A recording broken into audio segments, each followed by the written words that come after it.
do you see the business environment in Tanzania? Are we producing the results that we have been expected to produce? And this is what I told the president.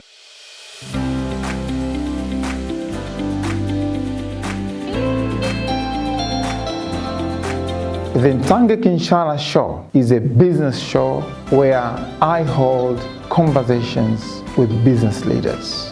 From time to time, I invite successful business leaders or influential policymakers to sit with me and share the information, insights, and opinion on current matters and how they see the future. This is a show that's aimed to enlighten our viewers and offer them information and insights that they can use in their own lives as business leaders and personal lives to improve their productivity and effectiveness on how they run their lives and their businesses.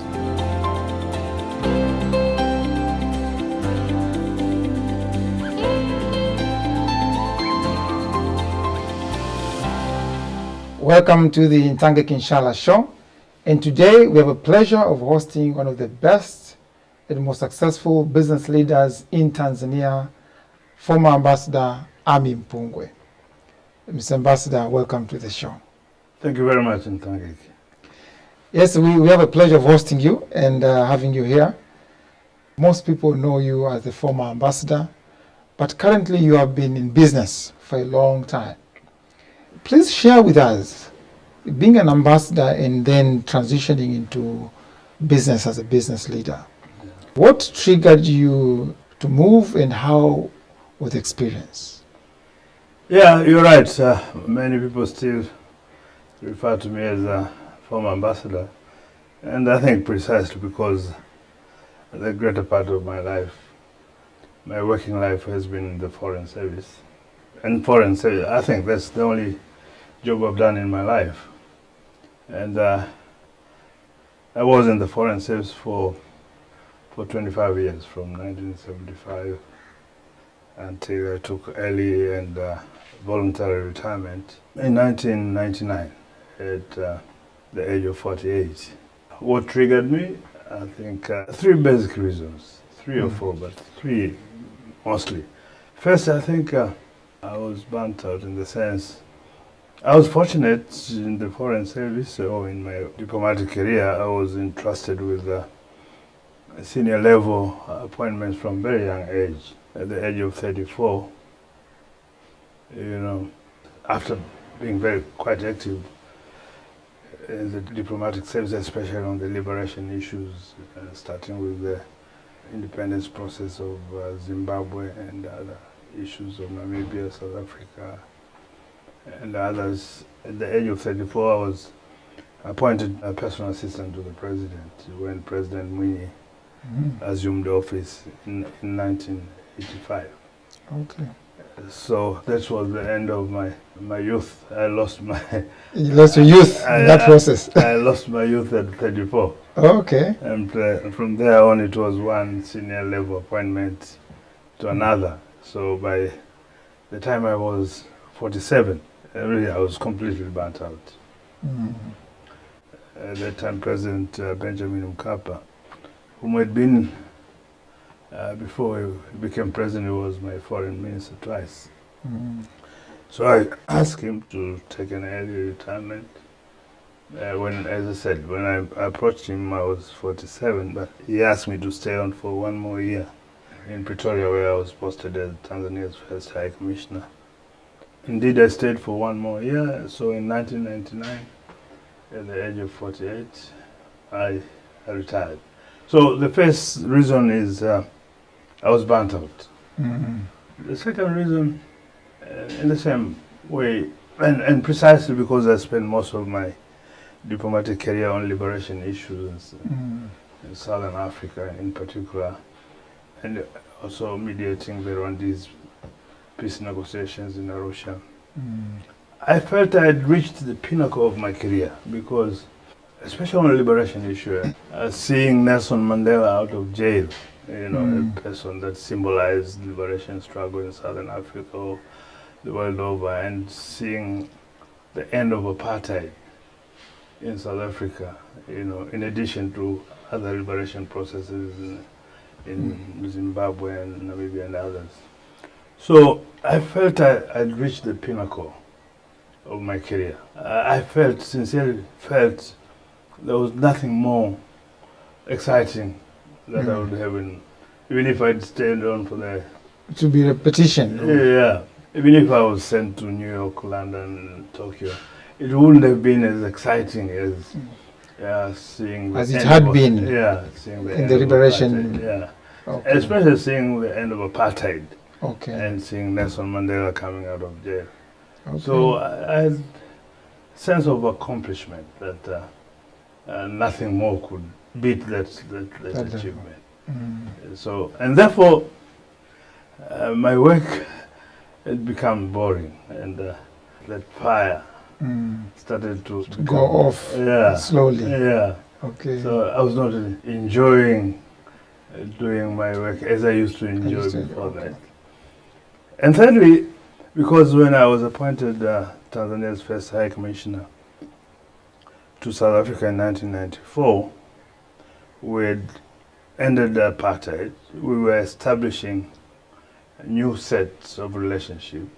And personally, before I went to South Africa, I was Director of Africa and Middle East in the Foreign Ministry, where the biggest focus was liberation. When still as a director, when I saw that liberation issues are disappearing from our list of priorities, I was one of the people who initiated a change of focus to economic issues. And after all, the whole intention of independence and liberation was to create an environment for socio-economic growth. Okay. So I was one of the initial initiators of what we now call economic diplomacy. Oh yeah. So, and when I went to South Africa, so that was my biggest focus. And as a result, I mobilized a lot of investments from South Africa and through South Africa to Tanzania. Investors, convincing them, we're having conversations with them. In the process, I also discovered that there are a lot of opportunities on the economic front in Tanzania that Tanzanians could and should grab them. And therefore, I thought I should move my focus now to economic issues and participating, personally. In the economic and business processes in Tanzania. So do you want to watch from the sidelines as the economy was changing in Tanzania? You wanted to be an active participant? Yes, and this was one of the issues that asking the president to take leave of my career. And this was one of the key issues that I thought I managed to convince President Mkapa, because he had a very comprehensive socio-economic agenda, especially his economic dream. As you Tanzanians would recall, the whole transformation process, the foundation was with the first president, Julius Nyerere. Basically for him was to transform this country from a collection of tribes to a nation that is deeply integrated across tribal, ethnic, religious, racial divides. I think President Mwinyi started opening up this economy and the politics towards a free market economic system and multi-party process. So when President Mkapa came in and serving under him, he was the person who modernized this economy by establishing and deepening the macroeconomic fundamentals. He focused on setting out micro policies for various sectors: mining, tourism, agriculture, manufacturing, industry, and so on and so forth. But also, at that time, there was a huge debt burden, which was making whatever socio-economic policies and initiatives difficult to execute. We had a huge and sustainable debt crisis. So I think one of the first focus he did was to negotiate the HIPIC program, highly indebted developing countries, to get a relief from debt from both multilateral and bilateral lenders to Tanzania. And I think that also gave a room for the domestic socio-economic transformation initiatives. As well as, the fiscal regime was transformed to be more friendly. The regulatory institutions were established during that time. So the economy was being modernized. And my argument to President Mkapa was that the success and sustainability of his economic agenda would very much depend on having a very strong, modern, transparent, responsible, responsive private sector, but it was also sufficiently indigenous. There was a need, in order to sustain the changes that were being put in place, having a modern and strong private sector that is sufficiently indigenous was equally important. Because you cannot reduce Tanzanians to be passive spectators. Actually, that brings me to that point where I remember vividly when now the foreign direct investments were coming from South Africa then, and we experienced a lot of investments coming from South Africa. And, for Tanzanians, when you talk about South Africa, we only knew apartheid from South Africa. Although you guys were on the forefront of transitioning that, but people were still viewing South Africa as a bad place because it was always about apartheid. So when people saw that now investments are coming from South Africa, they had a view that these South Africans are going now to overpower us. They are taking over everything. They are taking over business opportunities. And so they were trying to press President Mkapa to slow down on inviting South Africans from taking over. And I remember vividly President Mkapa responding to this, that he wished he had more. While people were telling him to slow down, and he said, I wish he had more. So, and you are probably one of those people who are orchestrating all these investments from South Africa. What was it about it? How do you feel about that situation? As well as condemned for doing that, for bringing South Africa. You were condemned. Because you are in the forefront. I was in the forefront, and in some quarters people were complaining that the South Africans, especially the white South Africans, and derogatively referring to the Boers that are going to swallow this economy. Those sentiments were indeed there, and you can understand, partly because, this country was highly and intensively mobilized against the apartheid system. And to the point, there was a confusion between the apartheid system and the government, and the business community. You can understand, it was the business community of South Africa was also part of that system. So those sentiments could be understood.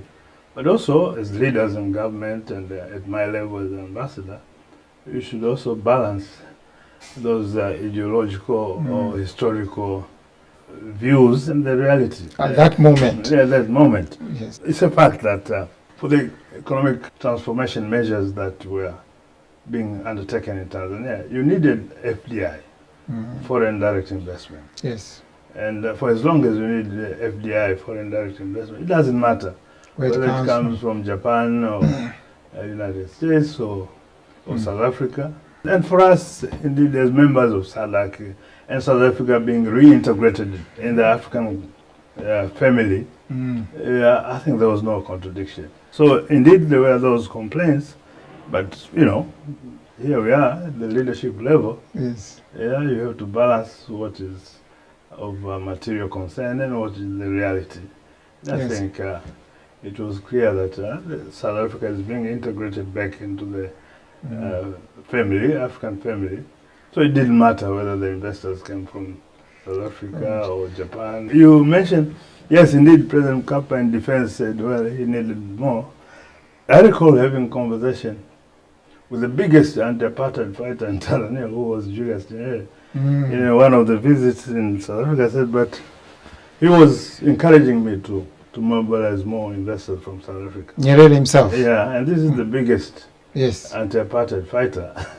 Yes, for sure. And one day I was telling him that people are complaining, well, you're blessed, people are worried about being swallowed by South Africans. whom do they want to swallow them? Yes. Yeah, would the Greeks or Japanese swallow them better? So, Yes. so he became one of my greatest supporters, to mobilize more investors. I think people were a bit afraid because they lacked that knowledge that you had, that South Africa had already changed. It was Yes. no longer an apartheid Yes. South Africa. It was Yes. now a democratic South Africa. Yes. But people still had that knowledge Yeah. and feeling that it was still an apartheid South Africa. Even That's the people why- like Mandela himself, who suffered, Yes. spending 27 years in jail, he He was changed. He had changed. He was dealing with them, interacting with them. They were part of this. They are South Africans. South Africans. They're Yeah. Africans. Yeah, that's why I think at one stage Mwalimu said those who are expressing those sentiments are the Kabulus themselves, because they're behaving in a Kabulu way to discriminate white South Africans. Yeah, so Mwalimu now was against discrimination. Yeah. So he thought now even some Tanzanians Yeah. are becoming Kaburus as well because Yeah. they are discriminating Yeah. Africans who are Yeah. at that moment white. So yeah. Reverse racism.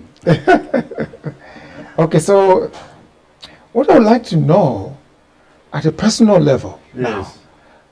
where did you get this audacity of leaving this post as the ambassador? You know, the people like me and most others who were in the corporate world, they find it very difficult to transition from that senior employment situation into self-employment. And same with you. You were a senior executive, public senior executive, an ambassador. But at a personal level, where did you get that energy and audacity to decide to leave that post, secure and safe, Yeah. to coming into the wilderness Yeah. of entrepreneurship? Yeah, certainly. So how did you do that? Because at a personal level, where did you gather that energy? Yeah, and it was quite risky actually. Yes. My kids were still in school, and I had a mortgage to service. Yeah, Okay. and took that gamble. But as I said, the three reasons that drove me into my early retirement: burnt out, reached the pinnacle, so the opportunities for business. But it was not a crazy decision. I had formulated an exit strategy personally. Oh, okay. Yeah, I did not just walk up. Jump and, out. Yeah. Yes. In fact, even before I asked permission from the president to retire early, I had made a firm decision 3 years before. 3 years before. Yeah. So you had planned Yeah. to leave your job 3 years before you communicated to the president. Yes. So that's what you had a planned exit strategy. Yes. Okay. It wasn't an overnight decision. No. So first, in 1997, when I had made a firm decision that now I have to quit my job, I realized, academically, professionally, I was a political scientist. I did political science and international relations, and later on some diplomas in international law. So the whole academic and professional training was far from business. Yes. So, but when I made the firm decision to retire, I first registered for executive MBA. Yeah, because I was serving High Commission, I couldn't have done full time. Okay. Yeah, so I registered for executive MBA at University of Pretoria, just to get ideas, On how businesses are run. how businesses are run. Yes. Yeah. So, and therefore, be able to make an informed decision that if this is realities about business and running of business, the challenges, the opportunities, is my decision still valid? And I think going through that, the training, the executive MBA, reassured me that indeed it's doable. It's doable. Yeah. So that gave you that confidence It gave me a confidence to jump. to jump. Okay. Yeah, and then that was 1997. In 1998, I suspected, that being a retired ambassador and having some ideas about foreign investments, FDI inflow, running of these corporations and corporate bodies, partly through my MBA, and also my various conversations with various business leaders in South Africa that I was interacting with. So I suspected I would also be appointed to some boards. So again, I made a decision to have an idea about board dynamics. So I did a 9-month course in corporate governance through Kagiso Leadership School.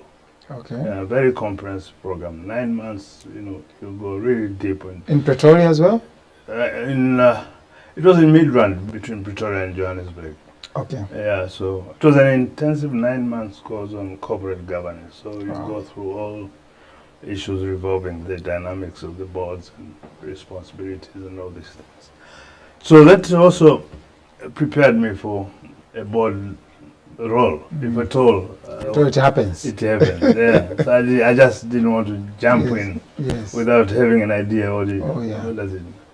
Okay. And finally in 1999, before I retired, through both my executive MBA and 9 months course in corporate governance, it was the time that ICT, information and communication technology, and technologies were coming in the market. So I had an idea that there's a lot of opportunity in the technology sector. So I did a course in information technology and the information systems. This is you at 46 around? Now, in 1999, I was already 47, 48 now. Yeah. But you're preparing just before you left. Yeah. So you're still preparing yourself with knowledge. Yes. Okay. Yeah. So because through MBA, I had to learn about technologies and various processes of managing enterprises. So I did a course on information, communication technology and systems, believing that I would be in the IT space. Okay. Business. And indeed, one of my early areas of focus were in technologies. Okay. Yeah. So now I'm learning that you prepared. You had to gather a lot of knowledge. Yeah. So you understood the value of knowledge. Yeah. So you did your MBA, did corporate governance, and you did information technology and to prepare yourself how to enter into the business world. Yes. Thank you so much. Yeah. Thank you for your insights. Let's take a break and we'll be back. Thank you very much. How did you approach President Mkapa now?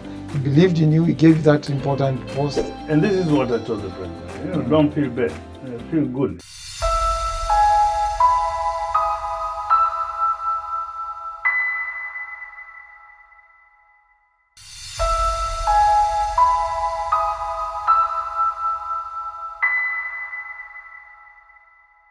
Okay, so Ambassador Mpungwe, when you were now ready, you had gathered knowledge, so you had a very good exit strategy of your own. I think this is actually a very good takeaway for most of people who really want to do something, but they are stuck, they don't know what to do. Now, this is a point that they should take away. So devise your own exit strategy and then implement and prepare for it. Prepare for it. Yeah. And for you, it was about gathering knowledge. That was the essence of your strategy. Now, tell me, so how did President Mkapa take it? How did you approach President Mkapa now? He believed in you, he gave you that important post, and now you go back to him telling him, now I want to leave, I want to go into business. And that was a very unheard of before. Someone senior like you saying that they want to go into private sector. It was probably you are one of the first senior executive to leave at the early age of 48 to go into business. How did you do that? How was that process? It's a meeting and an experience I don't want to go through it again in my life. Oh, really? Yeah? It was tough. It was tough. This is the president that, as I said, he was my foreign minister twice, so he personally knew me. So because of that personal relationship, I couldn't write a letter of resignation. It would have been impolite. Yes. So the best way was to go and face him. So you came from Pretoria to... I came from Pretoria to go and see him. And he gave me, I remember, he gave me an appointment for 12:30 on a Saturday afternoon. And I thought it would be a half an hour thing gone. But then I didn't realize that he had invited me for lunch. Oh, okay. Yeah, so when we were having pre-lunch drinks, I couldn't.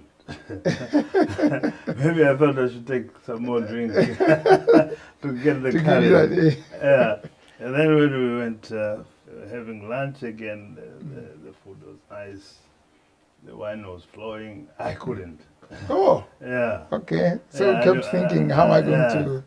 And then when we, after lunch, we were having coffee, and that's when I gathered the courage to tell him. And he was shocked.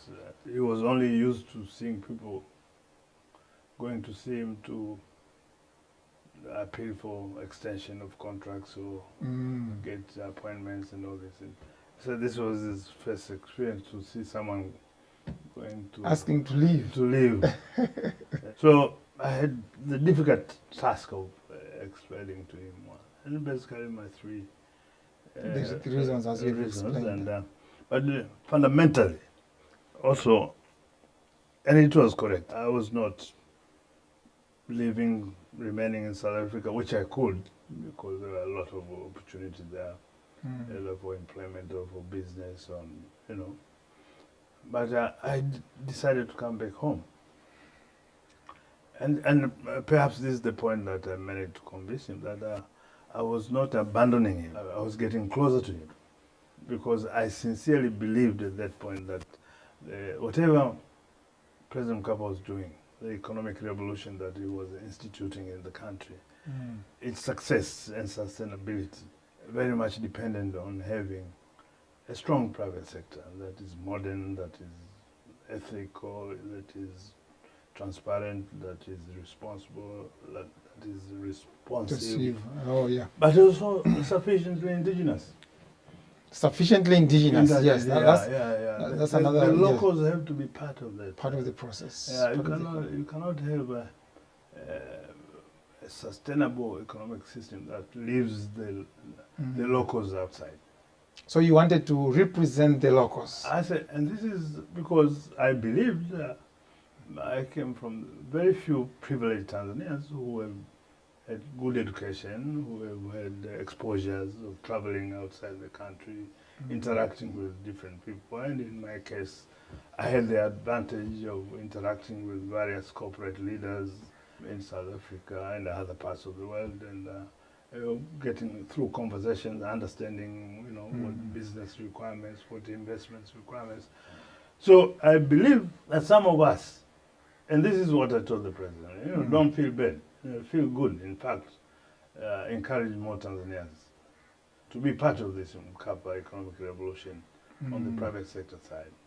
And precisely because the history of this country, most of us who were educated, who had the opportunity to travel across the world, were in public service, either in parastatus or in government. So the private sector that I was describing to the president had to come from the public sector. So the strong private sector had to be from the public sector. Yeah, because the people were exposed, knowledgeable, travel, probably even connected. Interacted with various. So I said, don't feel bad, and encourage some more people, because the private sector that I'm describing will have to come from public sector. Oh, fantastic. And precisely because the sustainability of the revolution depends on modern private sector, the state has to play a role in creating this private sector and in supporting it. And I gave him an example. At that time was in the middle of privatization. I said, fine, we should abide by World Bank and IMF conditionalities that when you privatize these assets, there must be internationally competitive bidding process. But there's nothing wrong to put in small print that the bidder who comes with local partners will get preference. Yes. And then will give us value as Tanzanians.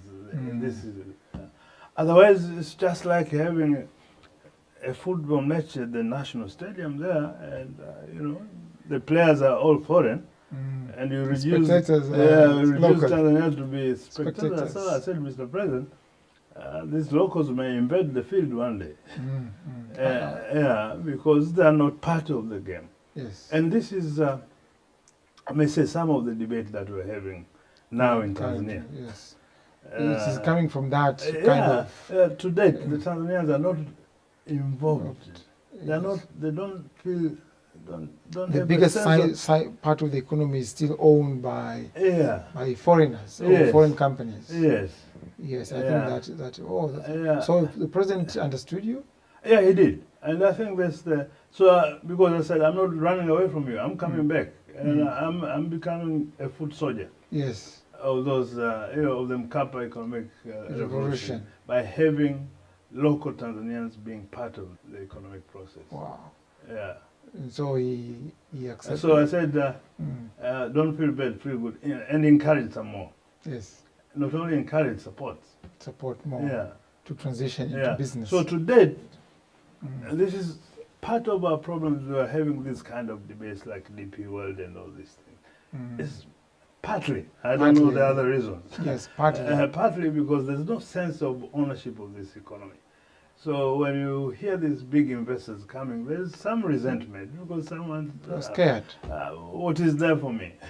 It's a human nature, but and that's why to date, most of us, our dinner table conversations are just limited to contributions for funerals, for weddings, but unlike others, We don't speak about business at the dinner about table. shares or Stock markets, or movements of the... how much profit have you made this year? Even profit making, we feel it as a sin. Maybe because most of us are more of employment and being employed and everything like that. But before we jump into that, probably we're going to talk about that much deeper. Yeah. I want you to share with us.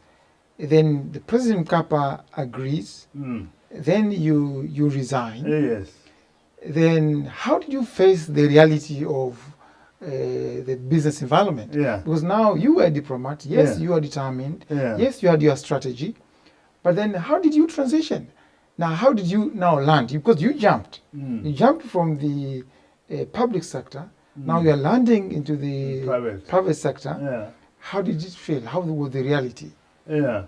And how did you begin? Where did you begin? Of course, when I saw him, it was 1998. He asked me to stay for one more year to take him through the transition from Mandela to Mbeki, which I did. Okay. Yeah, and then December 1999, that's when I jumped December off. 1999. Yeah. Wow. Okay. I jumped off, and fortunately, as I said, my kids were still at school, and I had a mortgage to service, and my savings were very limited. So, unfortunately, because one of my first jobs was to do advisory. Okay, that's where you were going. Yeah. When you are coming from the public sector. Yeah, advisory for those leveraging on my network of contacts Yes. in the region, for those entities which wanted to do business In Tanzania. in Tanzania and the other parts of the region. Yes. There was lack of knowledge of the dynamics of change in these markets. So I did advisory to some of the investors who wanted. So I had secured some few contracts, advisory contracts. Okay. Yeah, which paid the bills. So you transitioned as an advisor to yes, investment advisor, something like that? Yes. To those who wanted to come to invest? Yeah, something which I still do to date. To date? Yeah. Okay. But also the opportunities to invest, I think, as I said, my idea was to go into the IT space, information and communication technology. So my first company with some other Tanzanians we formed, it was called Namitech. Okay. Yeah, with my fellow Tanzanians, and largely to service the telco sector. So that was my starting point in terms of actual business, other than advisory. Okay. And then I also had the opportunity to invest in a company called AFGEM. AFGEM? Yeah. Yeah. What was it about? It was about a mining company. Mining company? Yeah. Okay. Yeah, it invested in Tanzanite. Okay. Yeah. And then later on, when we listed that company on Johannesburg Stock Exchange, it became known as from AFGEM to Tanzanite 1. Okay. And then we moved from Johannesburg Stock Exchange to London. Again, with my very deep conviction that Tanzanians have to be involved. When we were moving Tanzanite 1, FGM later became Tanzanite 1 to London, I managed to convince my colleagues that we should cross-list it with Dar es Salaam. There was a resistance among my colleagues that, we are cash positive, why should we incur the cost of listing in Dar es Salaam? But my main focus again was to get Tanzanians be part of the Tanzanite industry. Yeah, I wanted to cross-list.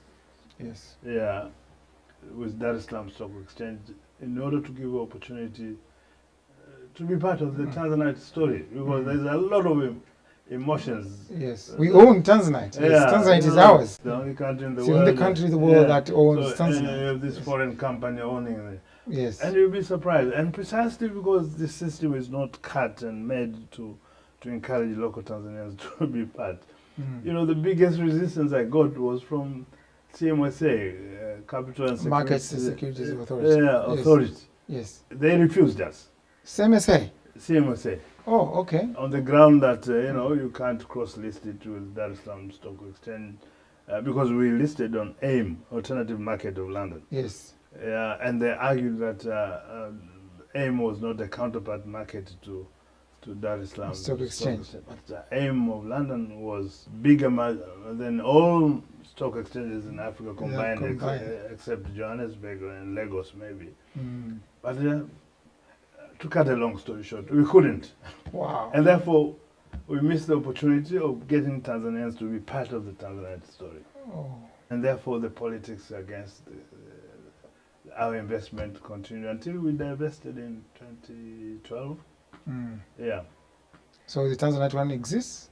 I don't know. It still exists, the local, but not in Not as big. in the form that it was as a listed company with a lot of reporting responsibility. So what else did you do? Because now I understand you serve in several boards, the boards of TBL, Standard Chartered, Malawi, Sugar, Ilovo, DSTV, MultiChoice. You own shares in these places, or you are still an advisor in this area? No. You can't be advising forever. No. Yes. Yes, I sit on the boards of TBL, of course. Through Dar es Salaam Stock Exchange, I bought a few shares. But completely unrelated to my directorship. Okay. And then, of course, I'm the majority shareholder of the MultiChoice Tanzania, and we invested in other businesses in shipping industry.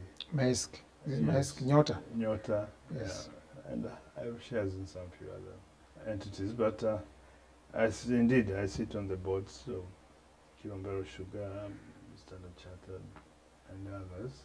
Also, this KVTC, Kilombero Valley Teak Company, is not well known in Tanzania, but I think it's the #1 teak company in Africa. So we are focused on teak production and export. And I also sit on the other boards in the region. Yes. And I'm also on the advisory panel of British Sugar Ilovo, which is based in South Africa. So and now busy. You're very busy, and I don't know how you manage to effectively serve on these boards. But particularly, I noticed that you're a sugar man because you are in Kilombero Sugar, Malawi, Zambia, now Ilovo as an advisor. You said you are in the sugar industry quite a lot. What is it about sugar? No, sugar, I think, it became emotional to me, largely because Kilombero is located From where you come from. From where I come from. So it gives me a big opportunity to pay back to that community which produced and brought me up. And that's why I've been very much actively involved in the sugar politics of this country, which have also been very, like mining, the sugar politics have also been quite intensive. Intense. Sugar is at one time very political commodity. Not political, there's a lot of some dirty tricks in that.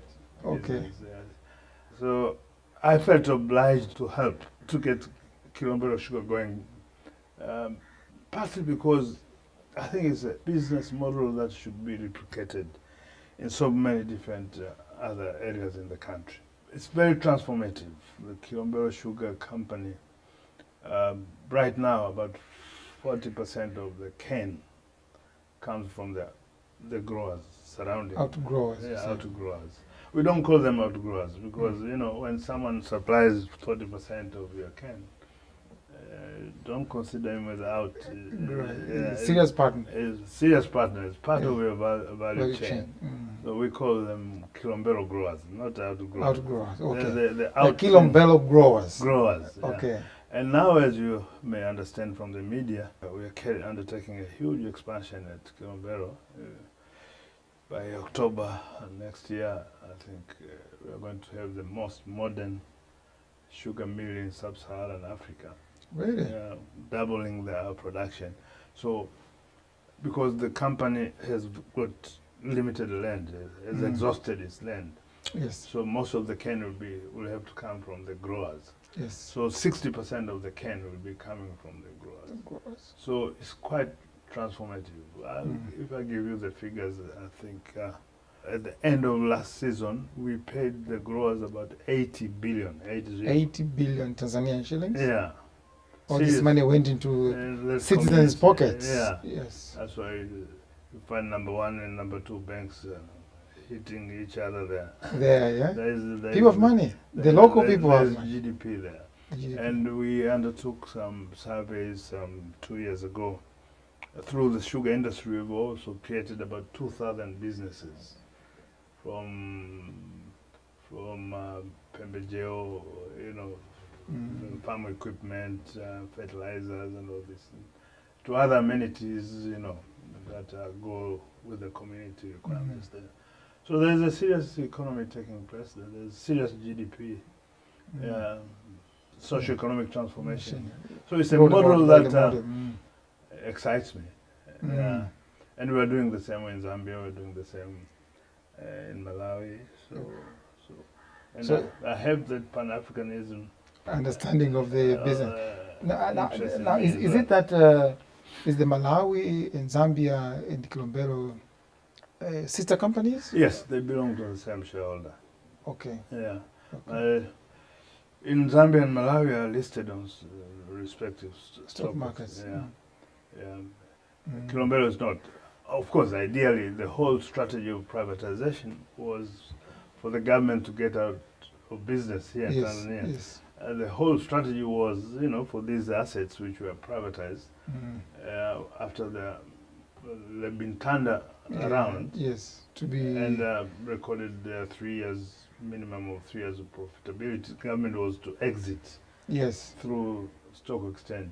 But unfortunately, the government in Tanzania hasn't existed in many countries. So it's not exited. So government is still there. Yeah. So it's still holding the shares. Yeah. So in a way, if you go back to my original ideas of having Tanzanians part of this economic, if the government had existed on a number of these firms, and allow Tanzanians to acquire shares, I think that would also involve Tanzanians in the economic business affairs of this country. But it would also have changed the narratives of dinner table conversations.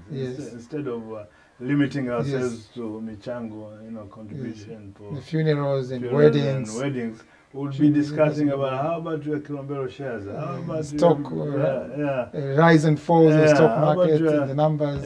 We'll be interested in watching business news, and that segment will be more interesting. So minority isn't. So still, Tanzanians are not very active in the modern business sector. So if I may ask you about the sugar industry in general.